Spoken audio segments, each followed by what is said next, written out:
এই দুনিয়ার মানুষ ভাবে শুধু টাকা থাকলে সুখ। আসলে সত্যি কি টাকাতে সুখ আছে? নাই।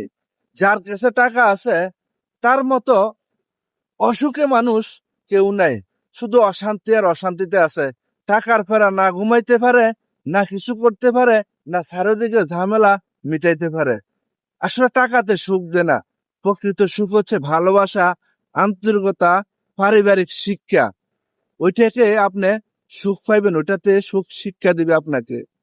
আপনি দেখেন না, সাধারণ একজন দিনমজুর রিক্সা চালায়, দিন 100 টাকা ইনকাম করে, পারিবারিক নিয়ে বউ নিয়ে কোন রকম ডাল ভাত খেয়ে অনেক সুখে আছে, খুব সুন্দর ঘুম দিছে।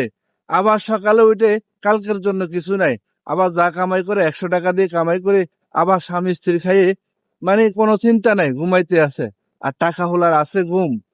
ঘুম নাই, অফিস আদালত, এটা ওইটা, ওই পার্টি ওই পার্টি, শুধু টাকা, ফ্যামিলি ঝগড়া ঝাঁটি, স্ত্রী সন্তান কেউ শুনতেছে না, সবাই বেপরোয়া। আপনি একজন গরিবের সন্তান দেখেন কয়জন আছে বেপরোয়া। পারিবারিক দায়িত্বটা তাদের কাঁধে থাকে, ফ্যামিলিগত শিক্ষাটা তাদের কাঁধে থাকে, তাদের বেপরোয়া চলাফেরার কোনো সিস্টেমে নাই। এটাই হচ্ছে ভালোবাসা। টাকা দিয়ে সুখ পাওয়া যায় না।